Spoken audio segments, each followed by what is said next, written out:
வணக்கம் மக்களே. கலைஞர் மகளிர் உரிமை தொகை குறித்து ஒரு முக்கிய தகவல் கிடைத்துள்ளது. அது என்ன தகவல் அப்படிங்கறத தெரிஞ்சுக்கிறதுக்கு முன்னாடி இந்த ஒரு வீடியோவை லைக் பண்ணி எங்களுக்கு சப்போர்ட் பண்ணுங்க.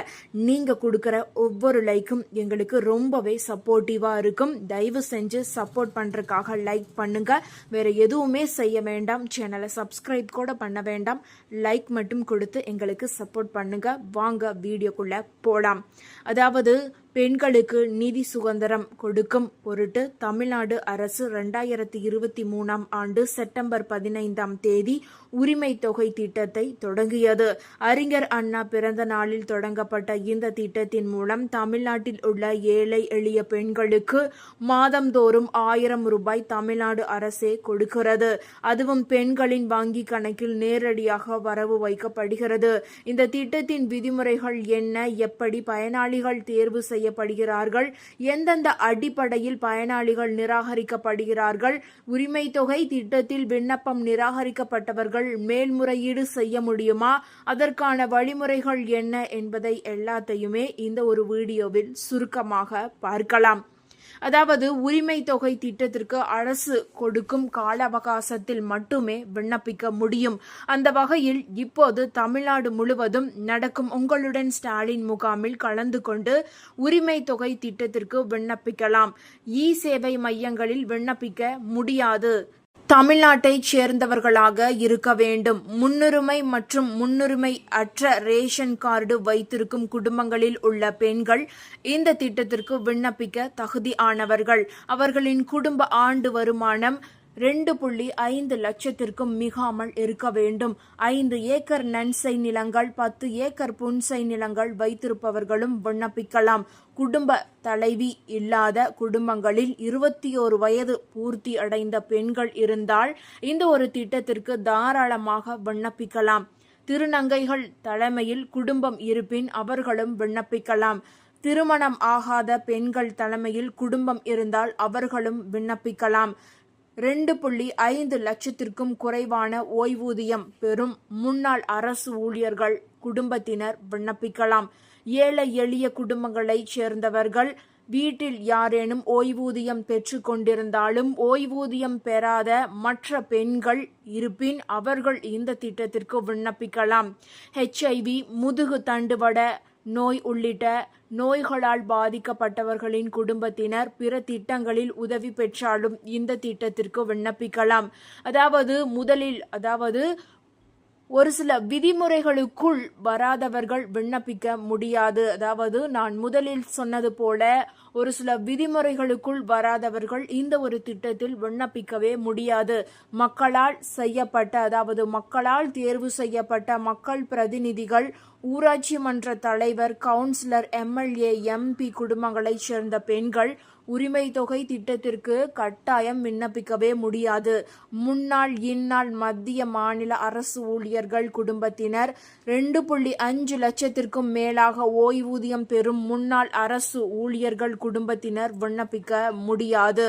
அதேபோல சொந்த பயன்பாட்டுக்காக 4 சக்கர வாகனங்கள் வைத்திருப்பவர்களும் விண்ணப்பிக்க முடியாது. வருமான வரி, தொழில் வரி செலுத்துபவர்கள் உரிமை தொகை திட்டத்திற்கு விண்ணப்பிக்க முடியாது. அதாவது இந்த ஒரு உரிமை தொகை திட்டத்திற்கு விண்ணப்பிக்கும் போது எப்போது பணம் வரும் என்பதையும் பார்க்கலாம். அதாவது புதிதாக விண்ணப்பித்தவர்களுக்கு விண்ணப்பித்த உடனே பணம் வராது. விண்ணப்பித்தவரின் தகவல்கள் குறித்து அரசு பல்வேறு வழிகளில் ஆய்வு செய்யும். பொருளாதாரம், நில உடைமை உள்ளிட்ட தகவல்களை VAO மூலம் உறுதி செய்யும். அதன் பின் வங்கி கணக்கு தகவல்கள் ஆகியவற்றை ஆதார் மூலம் உறுதி செய்யும். இந்த விசாரணை எல்லாம் முடிந்த பின்னர் புதிய பயனாளிகள் எத்தனை பேர் தேர்வு செய்யப்பட்டுள்ளனர் என்பதை முடிவு செய்து அவர்களை கலைஞர் மகளிர் உரிமை தொகை திட்டத்தில் அரசு சேர்க்கும். இந்த தகவல்கள் பயனாளிகளுக்கும் தெரிவிக்கப்பட்டு பணம் அனுப்பும் தேதியை அரசு அறிவிக்கும். அந்த வகையில் இப்போது விண்ணப்பிப்பவர்களின் விண்ணப்பத்தின் மீதான பரிசீலனைகள் முடிந்த பின்னரே ரூபாய் 1000 வரும் தேதியை அரசு அறிவிக்கும். எப்போது புதிதாக விண்ணப்பித்தவர்களுக்கு ரூபாய் 1000 கொடுக்கலாம் என அரசு இதுவரை எந்த முடிவையும் எடுக்கவில்லை. அப்படி எடுக்கும்போது அதிகாரப்பூர்வமாக அறிவிக்கும். அதிகபட்சம் செப்டம்பர் மாதத்தில் உரிமை தொகை திட்டம் தொடர்பான புதிய அறிவிப்பு வெளியாக வாய்ப்புகள் உள்ளது. அதேபோல அனைத்து குடும்ப தலைவிகளுக்கும் மாதம் 1000 ரூபாய் உதவித்தொகை விரைவில் வழங்கப்படும் என முதலமைச்சர் ரங்கசாமி அறிவித்து உள்ளார். அதாவது புதுச்சேரி பகுதியில் ஆதி திராவிடர் நலத்துறை சார்பில் இலவச மனை பட்டா வழங்கும் விழாவில் முதலமைச்சர் ரங்கசாமி பங்கேற்றார். இந்த நிகழ்ச்சியில் பேசிய அவர், புதுச்சேரியில் உள்ள அனைத்து குடும்ப தலைவிகளுக்கு மாதம் 1000 ரூபாய் உதவித்தொகை விரைவில் வழங்கப்படும் என்று அறிவித்து உள்ளார். புதுச்சேரியில் தற்போது வறுமை கோட்டிற்கு கீழ் உள்ள குடும்ப தலைவிகளுக்கு மட்டும் மாதம் ரூபாய் 1000 வழங்கப்பட்டு வருகிறது. இந்த நிலையில் அனைத்து குடும்ப தலைவிகளுக்கும் மாதம் ரூபாய் 1000 வழங்கும் திட்டம் விரைவில் நடைமுறைப்படுத்தப்பட உள்ளதாக முதலமைச்சர் ரங்கசாமி தெரிவித்து உள்ளார். 2026ஆம் ஆண்டு புதுச்சேரி, தமிழ்நாடு உள்ளிட்ட 5 மாநிலங்களுக்கு தேர்தல் நடைபெற உள்ளது. இந்த நிலையில்தான் முதலமைச்சர் ரங்கசாமி இந்த அறிவிப்பை வெளியிட்டு உள்ளார். இது ஒரு புறம் இருக்க, தமிழகத்தில் ரேஷன் கார்டு விண்ணப்பித்தவர்களுக்கு ஒரே வாரத்தில் விசாரணை தொடங்கி உள்ளது. உங்களுடன் ஸ்டாலின் முகாமில் விண்ணப்பித்தவர்களுக்கு விரைவில் கார்டுகள் வழங்கப்படும் என்று எதிர்பார்க்கப்படுகிறது. அதாவது ரேஷன் அட்டைகள் உணவுப் பொருட்கள் வாங்குவதற்கு மட்டும் இல்லாமல் அடையாள அட்டையாகவும் பயன்படுத்தப்படுகிறது. ரேஷன் கார்டு முகவரி மற்றும் குடும்ப உறுப்பினர்களின் விவரங்களை கொண்டிருப்பதால் இது முகவரி சான்றாகவும் அடையாள சான்றாகவும் பயன்படுத்தப்படுகிறது. அரசின் திட்டங்களை பெறுவதற்கு ரேஷன் அட்டை பயனுள்ளதாக உள்ளது. குறிப்பாக மழை வெள்ள பாதிப்பின் போது நிவாரண உதவிகள் வழங்க கண்டிப்பாக தேவைப்படுகிறது. மேலும் பொங்கல், தீபாவளி பரிசு தொகுப்பு பெறுவதற்கும் ரேஷன் அட்டை இருந்தால் மட்டுமே அரசு உதவிகள் கிடைக்கும்.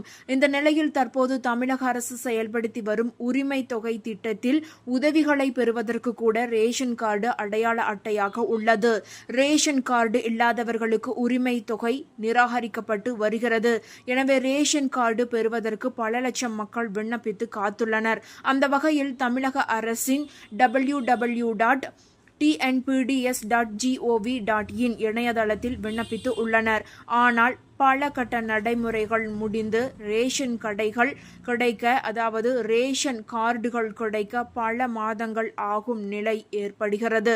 மேலும் ரேஷன் கார்டின் நிலை தொடர்பாக அறிய தினம்தோறும் உணவுப் பொருள் வழங்கல் அலுவலகத்திற்கு அழைய வேண்டிய பெரிய தலைவலியாக உள்ளது. இந்த நிலையில்தான் ரேஷன் கார்டுக்கு விண்ணப்பித்த ஒரே வாரத்தில் ரேஷன் கார்டு தொடர்பான விசாரணையை வீட்டுக்கே வந்து விசாரிக்க அதிகாரிகள் தற்போது தொடங்கி உள்ளனர். அடுத்த சில வாரங்களில் ரேஷன் கார்டு கிடைத்துவிடும் என தகவல் கூறப்படுகிறது. அந்த வகையில் தமிழக அரசு சார்பாக உங்களுடன் ஸ்டாலின் முகாம் தமிழகம் முழுவதும் நடைபெற்று வருகிறது. இந்த முகாமில் 46 சேவைகளுக்கு தீர்வானது கிடைத்து வருகிறது. அந்த வகையில் ரேஷன் கார்டு தொடர்பாக உங்களுடன் ஸ்டாலின் முகாமில் விண்ணப்பித்தவர்களுக்கு உடனடியாக அதிகாரிகள் வீட்டிற்கே வந்து விசாரணை முடித்து கார்டும் கிடைக்கும் வகையில் நடவடிக்கை எடுக்கப்பட்டுள்ளதாக ரேஷன் கார்டுக்கு விண்ணப்பித்த மக்கள் தெரிவித்து உள்ளனர். மேலும் 45 நாட்களுக்குள் ரேஷன் கார்டுகள் கைகளில் வந்துவிடும் எனவும் அரசு அதிகாரிகள் தெரிவித்துள்ளதாக கூறப்படுகிறது. இந்த ஒரு தகவல் உங்களுக்கு பயனுள்ளதாக இருந்தால் மறக்காம இந்த வீடியோவை லைக் பண்ணி உங்களுடைய ஃப்ரெண்ட்ஸுக்கும் ஃபேமிலிக்கும் ஷேர் பண்ணி விட்டுருங்க. இது போன்ற பயனுள்ள தகவல்களை மேலும் உடனுக்குடன் தெரிந்து கொள்ள மறக்காம சேனலை சப்ஸ்கிரைப் பண்ணி பக்கத்தில் இருக்க பெல் ஐக்கானை கிளிக் பண்ணி வச்சுக்கோங்க. நன்றி.